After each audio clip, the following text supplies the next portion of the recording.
샬롬, 2월 8일입니다. 매일 성경 말씀 묵상 주님의 이름으로 시작합니다. 요한복음 3장 22절부터 36절의 말씀입니다. 그 후에 예수께서 제자들과 유대 땅으로 가서 거기 함께 유하시며 침례를 베푸시더라. 요한도 샬렘 가까운 에논에서 침례를 베푸니 거기 물이 많음이라. 그러므로 사람들이 와서 침례를 받더라. 요한이 아직 옥에 갇히지 아니하였더라.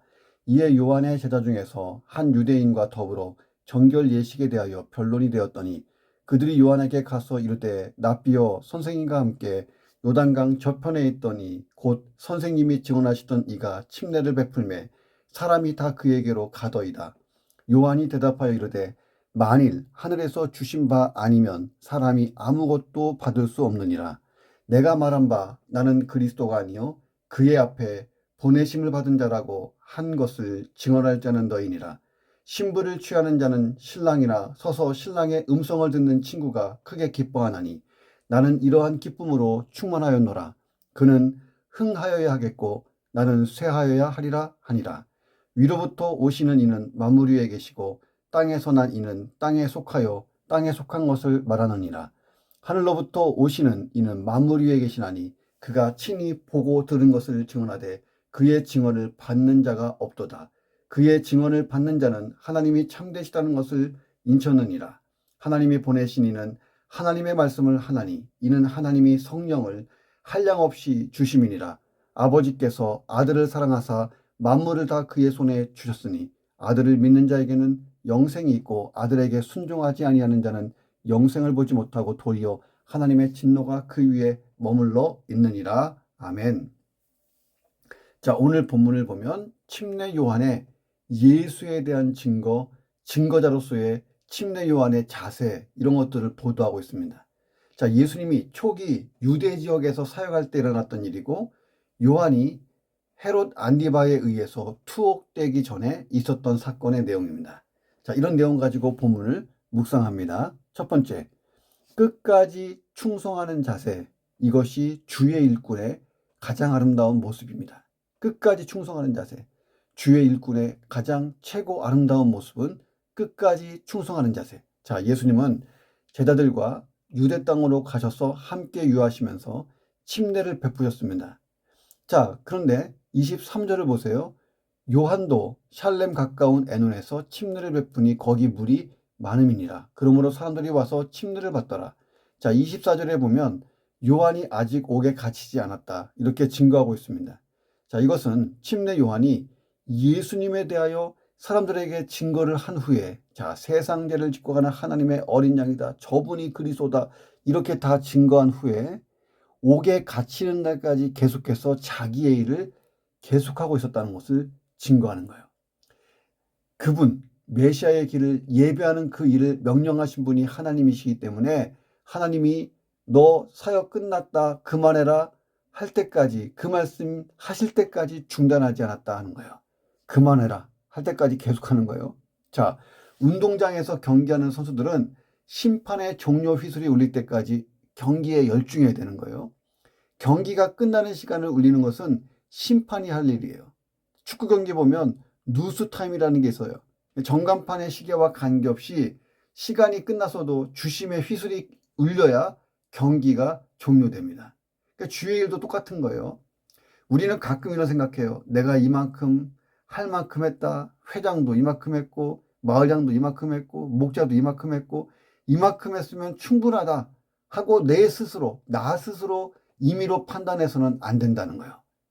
자, 요한은요, 침례 요한은 할 만큼 했어요. 예, 광야에서 충분히 외쳤고, 많은 사람을 주 앞으로 돌아오게 했고, 주의 길을 잘 예비했습니다. 아유, 나 할 만큼 했다. 하고 뒤로 물러날 때가 됐는데, 하나님이 그만 하지 않았기 때문에 계속해서 그 일을 감당했다는 거예요. 오늘 본문에 보니까. 회개의 침례를 계속 하면서 그리스도에게로, 예수께로 계속 사람들을 보냈던 거예요. 때와 기한을 정하시는 분은 하나님. 하나님의 주권적인 영역이에요. 그러니까 우리 자신의 의지와 무관하게 하나님이 임의로 정하신다는 거예요.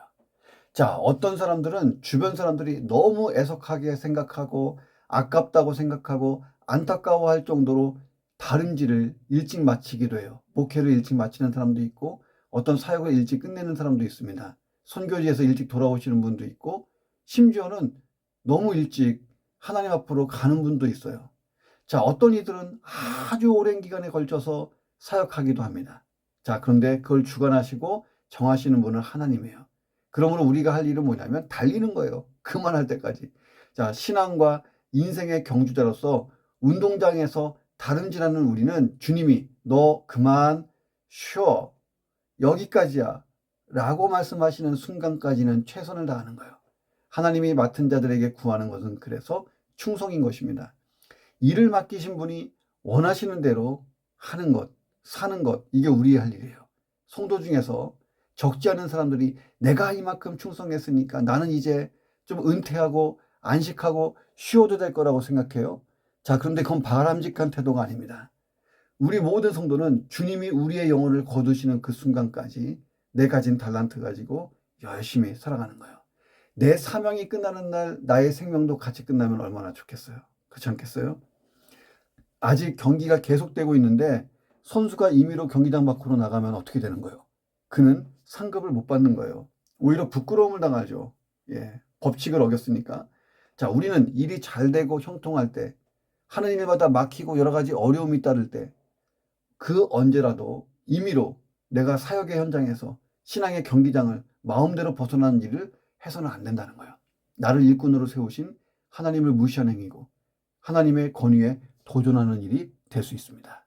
하나님이 멈춰라 분명히 말씀하신다 하면 멈추더라도 내 스스로 맡은 바 사명을 그냥 멈추고 할 만큼 했다고 내 임의로 판단하지 않고 내 사명 끝까지 충성스럽게 잘 감당하고 주님이 안식을 주실 때까지 달리는 그런 주님의 좋은 종들, 성도들 되시기를 주님의 이름으로 축원합니다.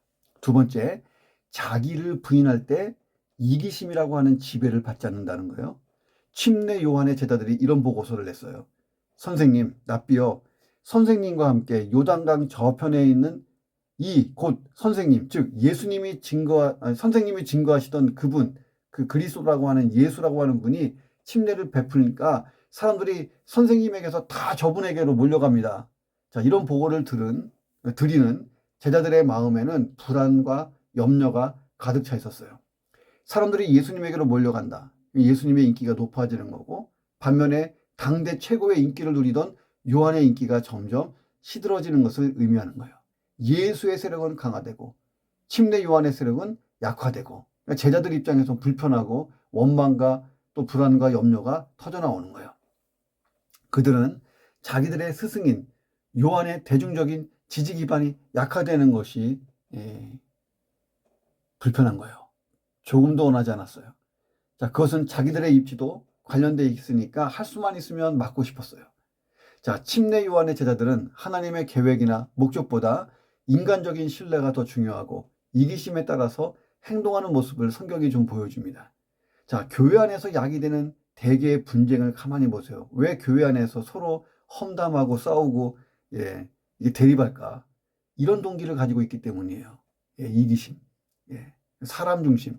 자, 바울이 지적한 고린도 교회 보세요. 사람 중심이잖아요. 게바파, 바울파, 아볼로파, 심지어는 그리스도파 몇 개의 분파들이 있었습니다. 자, 이런 분파가 생기는 원인이 하나님의 뜻보다 사람의 뜻, 사람의 계획을 따르기 때문이다 그런 거예요. 만일 침례 요한의 제자들이 하나님이 침례 요한에게 부여한 사명, 이사야가 얘기했던 광야에서 외치는 자의 소리, 주의 길을 곧게 하라고 외치는 자의 광야의 소리, 그리고 그리스도의 길을 예비하는 그런 앞서가는 사명, 이걸 알았다면 그들은 일체의 이기심을 버리고 하나님이 참 기뻐하시는 일을 추구했을 것입니다. 그렇지 않기 때문에 이기심 때문에 경쟁심 때문에 불편하고 두렵고 그랬던 거예요. 자, 사람들이 예수께로 몰려가는 것을 보면서 근심하는 것이 아니라 침례 요한처럼 막 기뻐해야 되죠. 야, 우리 스승님 침례 요한이 일을 다 맞춰가시는구나. 자, 우리도 선생님의 일을 돕고 이 일이 끝나면 우리도 다 가서 예수의 제자가 되고 도와야지. 이렇게 나갔으면 얼마나 좋았을까요? 자, 성도로서 우리가 언제든지 관심을 집중해야 되는 것은요, 하나님 뜻이에요. 하나님의 선하신 뜻과 계획을 찾고 발견하고 따르는 것, 이게 우리가 힘써 추구해야 될 것입니다. 이게 최선의 삶이에요. 이를 위해 제일 필요한 게 뭡니까? 자기 부인이에요. 정도의 차이는 있지만 인간의 내면에는 이기적인 욕망이 있어요. 끊임없이 우리는 하나님의 뜻과 정반대 방향으로 가고 싶어하는 죄성이 있다는 거예요. 누구든지 주의 신실한 일꾼이 되고자 하면 이 죄성을 극복해야 돼요. 하나님 생각과 반대로 가려고 하는 유일한 처방전이 뭐예요? 철저한 자기 부인이에요. 자, 그래서 예수님은 제자로서 나를 따라오려거든 첫 번째 조건, 너 자신을 부인하고 따라오라는 거예요. 그러니까 침례 요한은 철저히 자기를 부인하고 살았어요. 무슨 얘기냐면 자기 뜻대로 사는 것이 아니라 하나님의 뜻에 맞춰 살았어요. 자, 그래서 이기심의 지배를 받지 않았고 수많은 사람이 예수께 몰려가도 흔들림 없었어요. 왜? 그것이 하나님의 뜻이니까.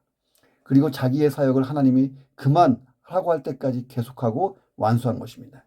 자, 우리의 측면에서 보세요. 자기를 부인한다는 게 뭘까? 많은 설명이 있지만 사도 바울의 메시지를 봐요. 갈라디아서 2장 20절, 내가 그리스도와 함께 십자가에 못 박혔나니 그런즉 이제는 내가 사는 것이 아니고 오직 내 안에 그리스도께서 사는 것이라. 이제 내가 육체 가운데 사는 것은 나를 사랑하사 나를 위하여 자기 자신을 버리신 하나님의 아들을 믿는 믿음 안에서 사는 것이니라. 다시 말하면 내가 살면 안 되고 내 안에 그리스도께서 살아야 돼요. 다시 말하면 예수님의 생각, 예수님의 행동, 예수님의 말씀, 예수님의 삶의 흔적이 내 삶 속에 그대로 나타나는 것입니다. 예수처럼 사는 것, 이것이 자기 부인인 거예요. 예수님은 어떻게 사셨어요? 딴 거 없어요. 하나님 아버지의 뜻이 내 삶 가운데 이루어지는 것. 하나님이 내게 주신 사명을 잘 그대로 실천하는 것. 하나님의 말씀이 그대로 이 땅에서 이루어지게 하는 것. 여기에 인생을 다 거셨어요. 최종 목표가 뭡니까? 십자가 대속의 죽음입니다. 예수님은 그 일을 위해서 사셨어요. 자, 우리도 그렇게 사는 거예요. 하나님의 뜻이 이루어지도록 내 모든 것을 조종하는 것입니다. 나를 통해서 하나님의 일, 뜻이 이루어져야 되는데 이것을 방해하는 불필요한 것들 다 버리는 것, 이게 자기 부인인 거예요. 내가 하나님의 일을 하는데 혈기가 문제면 혈기를 버려야 되고 탐심이 문제면 탐심도 버려야 되고, 예, 그리고 성격이 급하면 성격도 좀 버려야 되고, 게으르면 게으른 것도 버리고, 주의 일을 하는데 하나님의 뜻을 이루는데 불편하게 되고 방해가 되는 것을 다 버리는 것, 이게 자기 부인인 거예요. 자, 그리고 예수님처럼 살면 되는 거예요. 자, 준비됐으면 그렇게 살아보시기를 주님의 이름으로 축원합니다. 세 번째, 자신의 분량에 충실한 성도, 주님의 칭찬을 반드시 받습니다. 28절 보세요. 내가 말한 바 나는 그리스도가 아니다. 그의 앞에 보내심을 받은 자이다. 이것을 증거할 자는 너희들이 아니냐. 내가 하는 일을 너희들도 해야지. 자, 침례 요한이 제자들에게 그들이 할 역할을 언급한 거예요. 나 스승이 그러는 것처럼 너희들 제자들도 예수 그리스도에게 사람들을 이끌어내는 그 역할을 해야 된다. 예. 내 침례 요한의 사역을 너희들도 해야 된다. 자, 침례 요한은 하나님의 계획과 목적을 잘 아는 사람이었어요. 그래서 언제든지 그 일에 충실하고 애를 쓰고, 자, 이를 가로막을 일체 것들을 거부했어요. 자, 그래서 제자들이 염려하고 불안이 섞인 말을 막 쏟아놓을 때도 흔들림 없이 너희들도 나처럼 사람들을 예수께로 인도해야 된다 하고 바른 방향을 설정해 줬던 거예요. 자, 그러니 예수님이 침례 요한을 어떻게 칭찬합니까? 여자가 낳은 자 중에서 가장 큰 자다라고 평가했어요. 요한은 자기 분량에 충실했던 것인데 그것을 예수님이 가장 높게 평가했어요. 침례 요한이 현재까지 나온 사람들 중에 최고다라는 거예요. 모든 성도에게는 하나님이 주신 달란트, 영적 은사가 있어요. 교회의 몸인, 그리스도의 몸인 교회의 유익을 위해 성령님이 임의로 각 사람에게 은사, 달란트를 나눠줘요. 우리는 각기 다른 봉사의 분량을 가지고 있어요. 그러나 우리가 나의 분량을 충실히 감당을 하면 교회는 건강하고 제 기능을 발휘하는 거예요. 몸이 하나이지만 지체가 여러 개인 것처럼 성도에게 주어진 은사도 각양각색이에요. 자, 나의 분량이 뭔지를 아는 것. 내가 우리 교회에서 또 하나님 나라에서 우리 가정에서 내가 해야 될 분량이 뭔지를 알고 그 분량을 최선을 다해서 채우는 것. 이것이 가장 중요해요. 그리고 충실하게 감당하면 예수님의 칭찬이 있는 거예요. 어떤 칭찬? 여자가 낳은 자들 중에 침례 요한이 가장 큰 자다. 자, 이런 칭찬이 주어지는 거예요. 하나님이 요구하시는 것은 얼마나 너가 사람들에게 인정받고 얼마나 많은 사람들이 너를 존경했고 너를 칭찬했느냐. 이거 안 중요해요. 너가 받은 분량이 얼마큼이냐. 그 분량에 맞게 충실하게 감당했니? 이게 중요한 거예요. 그러니까요. 다른 사람과 비교할 거 없어요. 2달란트가 4달란트가 된 사람, 5달란트가 10달란트 된 사람, 똑같은 칭찬과 똑같은 평가와 똑같은 영광을 누렸어요. 이거 기억해야 돼요. 예수님은 십자가의 죽음을 감당하셨잖아요. 그런데 나는 십자가 죽음에 비하면 내 사명은 진짜 훨씬 작을 거 아니에요. 그렇죠? 그런데 예수님이 십자가의 죽음 1억이라면 나는 그보다 훨씬 작은 1이라면 예수님 거에 1억분의 1밖에 안 되지만 그 1을 예수님처럼 잘 감당하면 100%잘 감당하면 나도 예수님과 똑같은 칭찬과 평가와 영광을 누린다. 이게 성경의 증거잖아요. 이게 얼마나 놀라운 평가예요. 더 열심히 해보세요. 내가 내 분량 100% 완수하면 나도 예수님처럼 십자가 대속의 죽음을 완성하는 것만큼의 칭찬 하나님께로 들을 것입니다. 자, 내 분량보다도 내가 덜 미달되게끔 사역하고 살아가고 있다면 이 분량을 더 채워서 열심히 감당해 보시기를 주님의 이름으로 축원합니다. 자, 네 번째 마지막으로 예수님은 주연이 되고 나는 조연이 되고 이게 신앙생활의 가장 중요한 바람직한 모습이에요. 자, 예수님의 사역이 잘 되고 부흥해요. 많은 사람이 예수님 앞으로 몰려가고 예수님의 말씀을 듣고 즐거워합니다. 자, 그 모습을 보고 침례 요한이 열등감을 가지고 괴로워하고 시기심을 갖고 이게 아니라 기뻐해요. 자, 그러면서 29, 30절 보세요. 신부를 취하는 자가 누구냐? 신랑이다. 그런데 신랑 옆에서 신랑의 음성을 듣고 있는 친구가 더 기쁘다. 나는 이런 기쁨으로 충만했다. 그분은 흥하고 나는 쇠해야 된다. 자, 요한은 유대인이면 다 알고 있던 결혼잔치와 관련된 생생한 이야기를 가지고 예수님과 자기의 관계를 설명한 거예요. 예수님은 신랑이에요. 나는 신랑의 친구일 뿐이에요. 그리고 예수를 따르는 사람들, 수많은 예수를 따르는 사람들을 신부라고 묘사했어요. 자, 신랑의 친구가 할 일은 뭐냐면 이 신부를 그냥 신랑에게로 인도하는 거예요. 그리고 그 신부를 맞이하는 것은 신랑이 하는 거예요. 그런데 이 기쁜 결혼식 잔치의 주인공은 내가 아니고 신랑인 거예요. 그러니까 예수님이 주인공이라고 한 거예요. 나는 그 신랑의 친구처럼 그 예수의 일을 도와주고 형통하게 한 것만으로도 너무 기쁜 거예요. 그 기쁨에 감격하는 거예요. 그분은 흥하고 나는 쇠해야 된다. 자, 신부를 취하는 것은 신랑이지 신랑 친구가 아니다. 나는 친구일 뿐이다.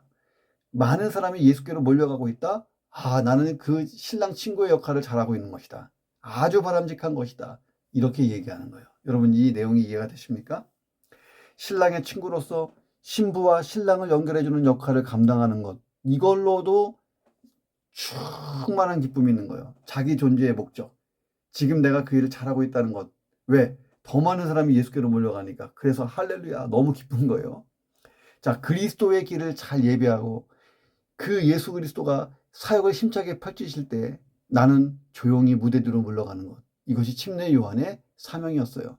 그는 흥하고 나는 쇠해야 된다. 이 모든 것이 그의 사역의 요약본입니다. 내가 하나님께 받은 사명, 그 사명을 받은 사명자라면요. 침례 요한처럼 살면 돼요. 자, 우리의 모든 사역, 우리가 교사도 찬양팀으로서 또 반주자로 또 교회 여러 가지 사역의 터에서 또 목자로 마을장으로 장로, 권사, 집사 수많은 직분들이 있잖아요. 자, 우리의 사역은요. 그리스도가 드러나면 되는 거예요. 나는 그리고 예수가 완전히 드러나면 뒤로 사라지면 되는 거예요. 예수님이 주인공, 나는 조연. 예수 그리스도가 생명이고 구원이니까 그리스도 예수가 드러나면 되는 거예요. 두 유형의 그리스도인들이 있어요. 첫째는 예수님이 조연이 되고 나는 주연이 되는 거예요. 이 신앙에 심각한 문제가 있는 사람이죠. 자, 그런데 교회 안에 의외로 많아요. 우리가 예수님을 주님이라고 부를 때 나는 이미 종이 된 거잖아요. 자, 그런데 예수의 이름을 가지고 자기 출세의 도구로 이용하는 사람들이 존재한다는 거예요. 자, 두 번째 부류는 예수가 주연되고 나는 조연되는 거예요. 침례 요한, 사도 바울이 그렇게 살았어요. 바울의 일생일대의 소원이 뭐예요? 나를 통해 오직 예수 그리스도의 이름이 존귀하게 되는 것. 그럴 수만 있다면 내 생명을 다 희생한다고 해도 기꺼이 그렇게 하기로 마음 먹은 거예요. 자, 나의 신앙생활 잘 생각해 보세요. 예수님이 주연입니까? 내가 주연입니까? 예수님이 조연입니까? 내가 조연입니까? 예수님이 주연이시고 나는 조연되기를 주의 이름으로 축원합니다. 자, 31절부터 36절에 보면 침례 요한이 예수의 증거에 대해서 사람들의 상반된 반응들을 지적하고 있고 하나님의 아들로서의 예수님이 얼마나 탁월한지 예수를 믿는 믿음에 따라서 영생과 진노가 결정된다는 것 이런 것들을 보도해요.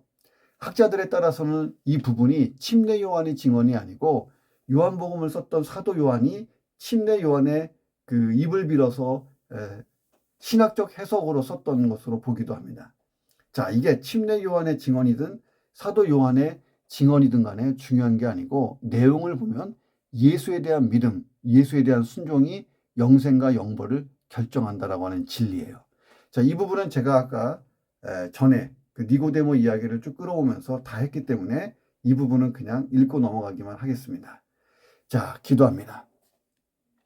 하나님이 멈추라고 할 때까지 그만해도 된다고 말씀하시기까지 맡은 바 사명을 멈추지 않고 계속 감당하게 하시고 주님이 부르시는 그날까지 사명자로서 사명에 맞춰지기까지 최선을 다해서 일하는 주의 일꾼 되게 도와 주옵소서. 하나님의 뜻을 이루는데 불필요한 것은 다 버리는 자기 부인을 잘하게 하시고 예수처럼 살게 하여 주옵소서. 하나님은 내가 받은 분량 대비 내가 얼마나 충실하게 감당했는지 그 충성을 평가하십니다. 이걸 기억하면서 내 분량을 100% 잘 감당하면 예수님처럼 칭찬과 평가와 영광을 누린다는 성경의 증거를 기억하고 오늘도 충성스럽게 일하는 성도 되게 하여 주옵소서. 나의 모든 신앙의 삶과 사역에서 예수님이 주연되게 하시고 나는 조연이 되는 침례 요한의 기쁨이 내 기쁨이 되는 그런 역사가 있게 도와 주옵소서. 존귀하신 예수 그리스도의 이름으로 기도합니다. 아멘.